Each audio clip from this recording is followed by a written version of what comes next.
it's Tuesday and medyo galing ako sa long weekend, so I didn't get to vlog. I just took a break from all of the studying and all. I need to go to school. It's now 7:10. My class is at 7:30. Wala naman kaming exam today. Ano ba? So 3 days lang papasok this week. Tapos sama mo yung Saturday, so 4 days. Kasi wala akong pasok ulit ng Friday. So, yun. Kakarating ko lang actually. Tapos, inayos ko lang yung bag ko. Si Holly nasa banyo.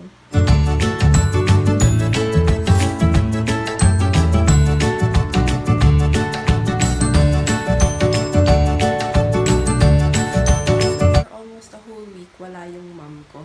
As in, buong weekend, long weekend. So, medyo nainis nga ako kasi parang minsan ako nasa bahay pero wala siya. Pero okay lang kasi reunion nila. But, inuwian niya ako ng hipon. Oh my gosh, sobrang laki niya. As in, nakikita niyo ba? Dalawa pa yan. Pero meron pa sa bahay. So, dalawa lang yung kinuha ko. But, I'm uploading the vlog and medyo nag-fluctuate lang yung internet namin.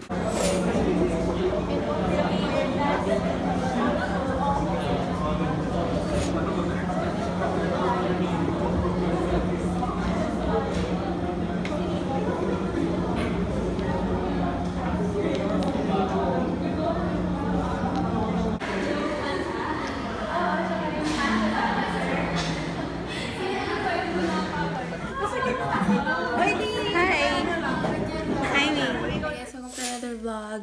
It's Wednesday and I have one exam today which is patho, and buti na lang kasi kagabi nakatulog ako while studying. Buti na lang wala kaming lecture for this morning for ClinMed, so nag-aral ako ng mga around 2 hours, so buti na lang talaga. But now I'm gonna go to school and meet with sila Ruby, and then ginawa ko rin kahapon yung ClinMed history ko, which I'll show you later, so you have an idea what we do in ClinMed, and then i-discuss lang namin yun later. Tapos OB na ang susunod na subject. So sa OB, lecture lang naman yun. So ayun, let's go.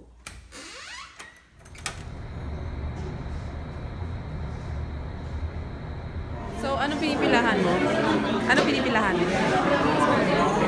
Sperm? Siya yung nagdoon na special. Siya yung nagdoon. Ayan na.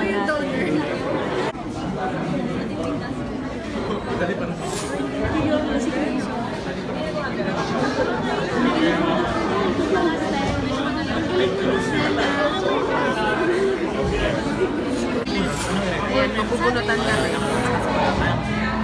According to Lance, pwedeng random yung mabuno. Pero random. Apa lang ito. Bye, Dom! Thank you po! Bali, ready lang po sa PC. Una natin today would be yung report. So, inati ko lang doon sa part 1. Potential, clinical diagnosis, saka yung clinical positive. Pero yung PowerPoint, so, meron nakasulat dun sa magre-report yung mga empty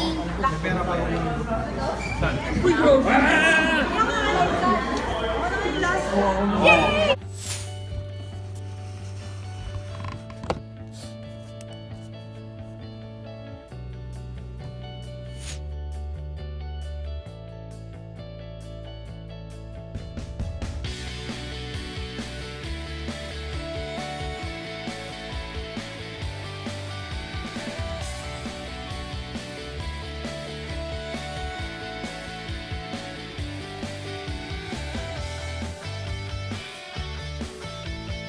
Welcome to another vlog. It's Thursday. It is the last day of the week kasi Saturday na ulit yung Saturday na ulit yung next na class ko.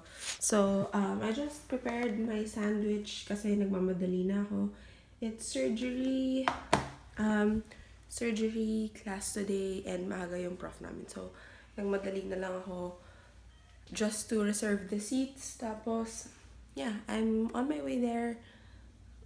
Ayusin ko lang yung mga naiwan kong kalat dito sa condo. And then, lalabas na ako.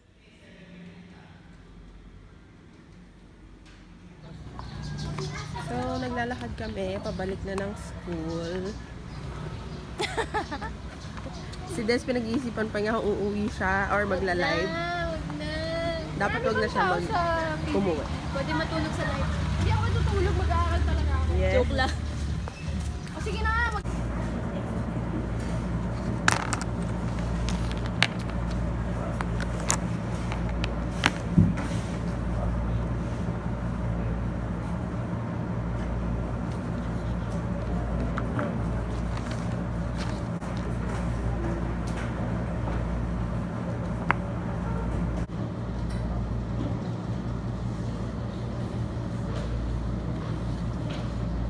So, pababa kami bibili ng food. Ng coffee jelly. Baka naman meron po kami. Kain na. Hi guys! Welcome to another vlog. It's Friday. So, alam niyo naman wala akong pasok pag Friday. But I need to pass this exercise for patho kasi kailangan namin ngayon ata yung pasahan. So, nag-ready lang ako. Si Holly nasa cage kasi ayaw niya kumain. Naiinis siya. But anyway, yun, pupunta na ako doon. And today, I'm gonna film a video. Hopefully, that's up before this. Kasi, it's about, ano to? NMAT tips and tricks for, tips and tricks? NMAT tips for the NMAT this coming March. Ata ang NMAT ngayon eh. What else? Today, I need to study for microbio because we have an exam plating tomorrow. Two subjects, 2 topics siya. So, kailangan ko yun matapos by the afternoon and then I need to edit the video. If I can film, kasi nandito pa si Mariah, yung roommate ko. So, if may class sila, I can film by siguro mga afternoon. And then, yun. Tinitingnan ko lang yung mata ko kasi naka-contacts ako ngayon. Because, pag masyado siya matagal nakatago, parang nadadry siya. So, ginagamit ko siya paminsan-minsan. So, anyway, let's go. Ito yung exercise ko. Kumuha lang ako ng Jolly. Alam mo yung Jolly na biscuit na nung bata. Dahil may papas kami, inaantay ko si Miggy. Andun siya, yun o. May papapasa na lang niya kasi ayaw na niyang pumasok sa classroom. Ay, sa school. Ayan na, nagtatakbo na siya. Tara, tara!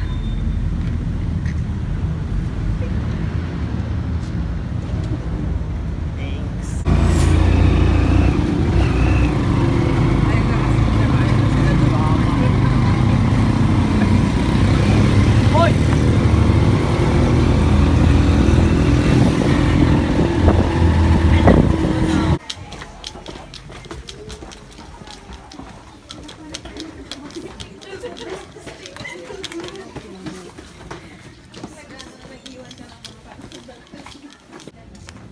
So, lalabas na kami.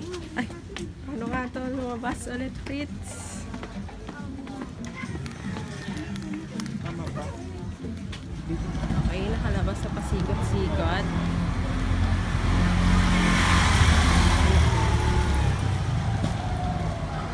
So, kakain kami dito sa Zars kasi sobrang nag-crave na kami ng burger and fries. Zars, sponsor us.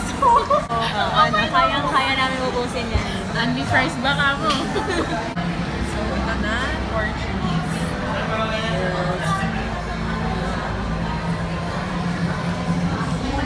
Picture us. Ay, di Sharway, no? Hindi kami pinapansin. Excuse me po. So, it's a Sunday and this is going to be the last day of this vlog. And I wanted to share with you guys something that I have been learning about for the past few weeks because I've been reading... Wait lang, may insect. I've been reading a lot about this topic and pag may free time ako, I read different articles, books, or whatever I am interested about. So, I've been reading about this, the law of attraction. Kasi, nung high school ako, nakita ko na to before, yung The Secret, yung book. Wait lang, feel ko ang gulo nung color ko. So, yon, and I've started reading this book for the past week, and nanonood ako ng mga YouTube videos regarding law of attraction, manifestation, visualization. I've been wanting to have something na would motivate me more for studying, for really about being a better me. So, yon, naghahanap ako ng mga self-help books, and sobrang interested ako dito sa law of attraction thing. You can search on YouTube, sobrang daming videos about it. Sobrang interesting niya. I went on and made my own vision board, or whatever you call it. More in detail video about this, just comment down below. Pero I'm going to share you my vision board. So basically, I have a video, a vlog, na I've shown you the wall that I have here on my condo. And I just make cutouts or printouts of these sayings. Tapos, I got from Pinterest. Tapos, yan, pinopost ko lang siya dyan. So, I have another wall here in front of my desk. And I have affirmations. And this is really important para lang maging confident ka every day if you read it. And then this is my vision board. This is what I made right now. So as you can see, I want to travel to Korea this year. I also want to go back to Hong Kong for 5 days. Sobrang specific. Actually, sinabi nila na ang vision board mo dapat super specific. So, ayan. 5 days in Hong Kong. And then, Scantron sheets with high scores. Yan talaga. And then, for this year, I really want to have more subscribers. And, you know, a YouTube channel that is successful. And you know naman that success in YouTube always goes hand in hand with your subscribers. So, ayan. And then, I also have different affirmations here. Sobrang natatawa si Patrick dito kasi I sent the picture to him. And, sorry, yung kinuha ko ng picture, hindi ako nagpaalam. Pero, this is all I can find na picture na may V-neck. So, I want to be a regular third year this year. So, V-neck na kami by third year. So, I edited myself to the picture. Nakita niyo naman na pangit ko mag-edit. And then, here, I just want success for my boyfriend. Ayan, nakikita niyo yan. Mahilig kasi siya sa mga watch. So, and syempre, gusto ko yung nails ko ganyan din. Tapos, I want to travel with him, siguro sa beach or something like that. Specific, gusto ko rin magkaroon ng ganyan picture. Para lang, alam niyo yun, to visualize.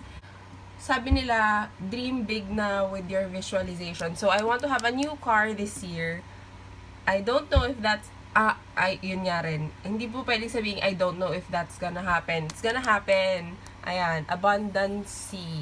May word ba na gano'n? I want to see my family very healthy kasi this was my graduation picture before my graduation, college graduation. So, nakikita niyo yan. Si Scott and si Callie, super healthy pa. Si Scott kasi medyo may skin disease na siya ngayon. So, hopefully, that will be resolved. And then, si mommy and dad, healthy and happy. So, ayan. Kita niyo naman ako. Sobrang healthy ang taba ko talaga. This is my visualization vision board for this year.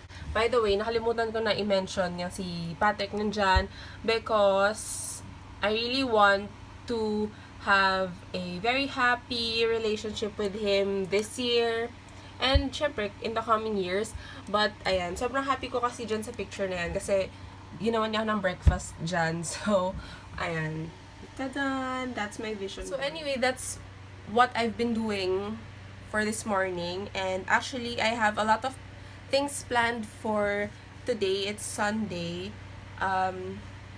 So, my parents are gonna visit me today. Hindi ko na alam kung nasan sila kasi tinext ko na sila pero wala pang reply. So, later on, alam niyo naman, hapon ako nag-aaral. So, I'm gonna study for Patho because I have an exam tomorrow about GIT and medyo mahaba yung GIT chapter sa book. This is my Patho book. This is actually a reprint.